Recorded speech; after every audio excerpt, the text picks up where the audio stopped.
Have you ever stood in a place and felt its ambition in the very air you breathe? A sense of purpose so profound, it seems etched into the stones and reflected in the water. When the world thinks of Russia, it often conjures a single image: Moscow, the Kremlin's crimson stars, the ancient, powerful heart beating deep within a vast continent. But there exists another story, another soul. A city born not from centuries of history, but from a single, radical idea. A city built to face the world. To truly understand Saint Petersburg is to first understand its deliberate contrast to the capital. If Moscow is the nation's fortified center, a guardian of tradition looking inward, then Saint Petersburg is its grand, open portico, gazing west. This isn't merely a poetic notion. It's a geographical reality. Tucked into the country's northwest corner, it is the closest major Russian city to the rest of Europe. For its residents, this isn't an abstract fact on a map. It's the tangible possibility of a weekend drive to Helsinki, a ferry ride across the Baltic Sea. Europe is not a distant concept, it is a neighbor. But the most profound advantage, the one that fundamentally shapes its identity, is the one Moscow can never claim: the sea. The city's western edge doesn't end at a riverbank. It dissolves into the vast expanse of the Gulf of Finland. This access to the water is more than just a commercial or recreational asset. Why is this so crucial? Because it was the city's founding principle, the physical manifestation of its purpose to be Russia's great gateway. How could a city so intrinsically linked to the sea not develop a different character, a different rhythm from its landlocked sibling? To stand on the shores of the Gulf is to feel this difference in your bones. The air itself feels charged with possibility, carrying the scent of salt and distance. The horizon here is not a final boundary, but a tangible invitation. It is a constant, silent reminder that this city was not built to look inward, to protect what it has. It was designed to gaze out, to connect, to trade ideas and culture across the waves. This water is more than just water, it is the city's lifeblood, the origin of its unique, outward-looking soul. And so, this identity was not an accident of history or a slow evolution. It was a deliberate act of creation, a grand statement etched into the landscape. Saint Petersburg exists as a testament to the power of a single vision to reshape not just land, but a nation's very perception of itself. But how does one conjure a metropolis from nothing? What kind of will, what kind of dream, can turn a desolate swamp into the stage for an empire? It began with one man's obsession. The dream belonged to Tsar Peter the Great, a ruler of colossal stature and even greater ambition. At the dawn of the 18th century, he looked upon his vast, insular empire and saw a giant asleep. His travels through Europe had shown him a different world. A world of naval power, of Enlightenment thinking, of cities like Amsterdam and Venice that lived and breathed through their waterways. He didn't just want to visit that world, he wanted to anchor Russia to it, permanently. And for that, he needed a new stage. Not a fortified Kremlin facing east, but an open harbor facing west. The site he chose was, by all rational measures, impossible. A desolate, malarial swamp on the Neva River Delta, a land of fog and flood, contested by Sweden. It was a place nature itself seemed to reject. But to Peter, this empty canvas was the entire point.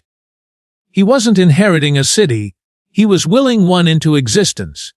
The construction of Saint Petersburg was an act of defiance against geography, against tradition, and against the very soul of old Muscovite Russia. It was a monumental and brutal undertaking. Tens of thousands of serfs and prisoners were conscripted, laboring in horrific conditions, raising grand boulevards and neoclassical facades from the mud. It is said the city was built on bones, and while that may be a grim metaphor, it speaks to the human cost of this singular vision. What must it have felt like to be forced to build a European dream on a foundation of Russian suffering? For 2 centuries, this dream became reality. Saint Petersburg was the capital of the Russian Empire, a dazzling hub of imperial power. The aristocracy flocked here, building magnificent palaces along the canals. It became a crucible of culture and intellect, home to the country's first university, its finest artists, poets, and composers. This was the city of Pushkin, of Dostoevsky, of the grand balls and political intrigues that would shape the course of nations. It was the glittering, cold, and brilliant heart of an empire at its zenith. Then history turned. The revolution of 1917 swept away the czars, and the city's identity was violently reforged. The capital moved back to Moscow, and St. Petersburg was renamed Leningrad in honor of the revolution's leader. The city that was once the symbol of imperial ambition now became a symbol of communist ideology. Yet, it was in this new, humbler role that the city would face its greatest test. During the Second World War, Leningrad was besieged by Nazi forces for nearly 900 days. A harrowing 2.5 years, it was cut off from the world. Starvation, freezing cold, and constant bombardment became the rhythm of daily life. Food was rationed to a few slices of bread made with sawdust. There was no heat, no water, no electricity. The city became a frozen tomb. Yet, within this tomb, the city's spirit refused to die. In the summer of 1942, in a starving, besieged city, a group of emaciated musicians gathered to perform Dmitri Shostakovich's new Leningrad Symphony. Its powerful chords were broadcast by loudspeaker across the front lines. A defiant roar of life, an act of artistic resistance that told the enemy and the world that Leningrad was still breathing. That resilience is the city's second soul. After the fall of the Soviet Union, it reclaimed its original name, St. Petersburg. But it did not erase the memory of Leningrad. Today, it holds both histories within it, the splendor of the empire and the grit of the siege. It is a city of gilded domes that have withstood artillery fire, of grand ballrooms that have served as hospitals. This turbulent past was not an interruption to the city's story. It was a defining chapter that forged its character in fire and ice. And that legacy is not written in history books alone. It is carved in stone, reflected in water, and laid out in a grand design that still defines the city today. This grand design, carved in stone and reflected in water, is not merely the setting for St. Petersburg's story. It is the language in which that story is told. To walk through this city is to read a text written in granite and water, a deliberate composition of straight lines and graceful curves imposed upon the wild chaos of nature. Peter the Great didn't just build a city, he orchestrated a landscape. He saw the untamed Neva River not as an obstacle, but as a central artery. From it, he envisioned a network of canals, like veins, that would carry the lifeblood of commerce and culture throughout his new capital. The result is the so-called Venice of the North, a title that is both accurate and deeply insufficient. This is not a city that happens to have canals. It is a city conceived around them. The 55-man-made waterways and the river's natural channels slice the city's mainland into 42 distinct islands, each an urban world unto itself, stitched together by hundreds of bridges. This aquatic geography dictates a unique rhythm to life. It means that movement is not always a straight line, but a negotiation with water. For a few hours in the dead of night, during the shipping season, The city's main bridges lift their mighty steel arms to the sky, severing the central districts from one another. In that moment, Saint Petersburg becomes a temporary archipelago, a collection of islands floating in the darkness. How does this constant presence of water, this daily reminder of separation and connection, shape the consciousness of those who live here? It fosters a sense of place that is both grand and intimate, a feeling of being part of a magnificent whole, while belonging to your own island neighborhood. And lining these waterways is a spectacle of architectural unity, unlike any other. Peter demanded that the nobility build their palaces along the embankments, and that they do so in a specific European style, primarily Baroque and neoclassical. There are no jarring interruptions, no chaotic clashes of design. Instead, you are met with miles of elegant, continuous facades, painted in regal pastels, their reflections shimmering and dancing on the water below. It's an act of architectural discipline, a statement that even the buildings themselves must conform to a single, harmonious vision. This isn't just a collection of beautiful structures. It is a city-wide work of art. Nowhere is this sense of a perfectly composed stage more palpable than on Nevsky Prospect. This is not merely the city's main street, it is its spine, its grand drawing room, its runway. To walk its 3-mile length is to take a journey through the very heart of the Imperial dream. The avenue is a majestic canyon of history, flanked by the Kazan Cathedral with its embracing colonnade, the whimsical Art Nouveau dome of the Singer House, and countless palaces whose walls have witnessed centuries of Russian history. There are no jarring billboards, no visual noise. There is only the rhythm of the architecture and the flow of the people. You feel a sense of occasion simply by being here, as if you have stepped onto the set of a great historical drama. The street itself commands a certain posture, a certain awareness.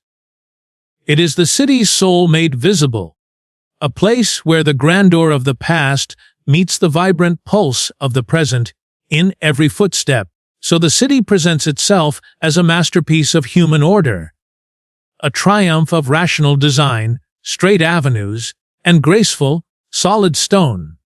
The buildings are permanent, the canals are fixed, the bridges are predictable. It is a landscape built to project stability and power, a fortress of logic against the unpredictable northern wilderness. But what happens when this perfectly constructed stage is visited by a phenomenon that defies all earthly logic? What becomes of this city of stone and order when night itself refuses to fall?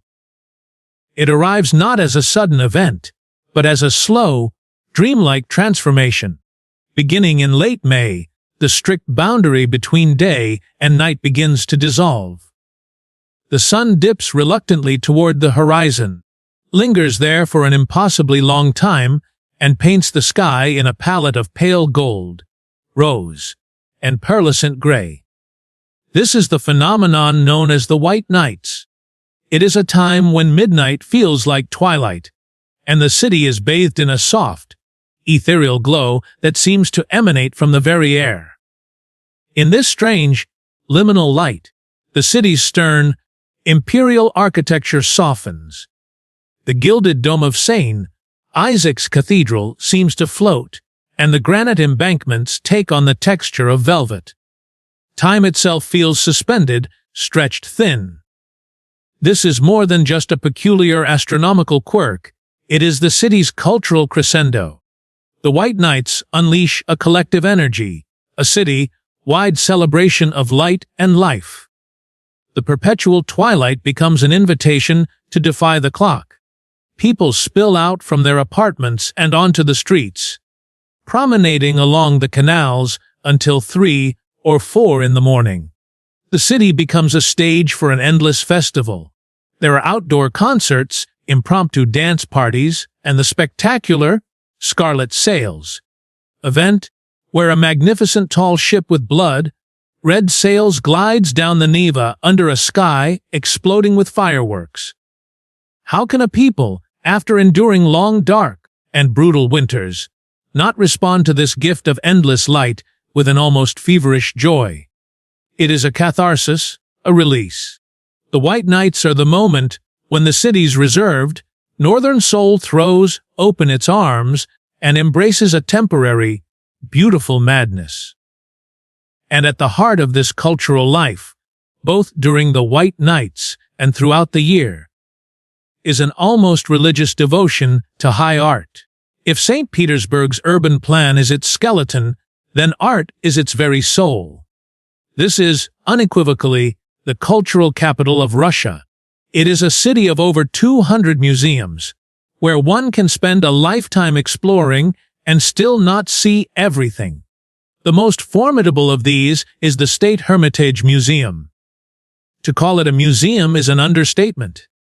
It is a universe unto itself, housed within the breathtaking opulence of the former Winter Palace. You walk through rooms where Tsars once held court, and on the walls hang the works of Rembrandt, Leonardo da Vinci, and Picasso. The building itself is as much a masterpiece as the art it contains. But what does it mean for a city to live in such close proximity to this overwhelming concentration of beauty? It means that art is not a luxury. It is a fundamental part of the civic identity. People don't just visit the Hermitage as tourists. They grow up with it. It's the backdrop for their lives, a constant reminder of a heritage that values sublime creation. This reverence extends beyond museums to the hallowed stages of the Mariinsky Theater, the birthplace of some of the world's greatest ballets and operas. Here, the pursuit of artistic perfection is not just a profession, it is a sacred calling. This deep-seated appreciation for culture has shaped the people themselves. There is a palpable sense of pride in their city's intellectual and artistic legacy. It manifests in a certain quiet dignity, a tendency towards introspection, and a vibrant café culture where conversations about literature and philosophy are as common as discussions about the weather. They are the inheritors of Dostoevsky's brooding characters and the guardians of Pushkin's poetic grace. They are a people defined by the beauty and history that surrounds them, living their lives within a masterpiece. Their daily existence is a dialogue between the present moment and the profound artistic soul of their city. So, we see a city of grand imperial vision, forged in history and bathed in a unique celestial light. We see a people whose identity is intertwined with art and culture. But what is the reality of living in this museum city today? Behind the magnificent facades and the cultural splendor, what are the practicalities, the costs, and the challenges of making a life in this remarkable, yet demanding, northern metropolis? Behind the magnificent facades, life in St. Petersburg beats to a distinctly modern and often demanding rhythm. To live here is to navigate the space between imperial grandeur and everyday reality. The sheer desirability of the city, being one of Russia's two premier urban centers, creates intense pressure. This is most keenly felt in the housing market. Finding a home in the historic center means paying prices that rival those of many major European capitals.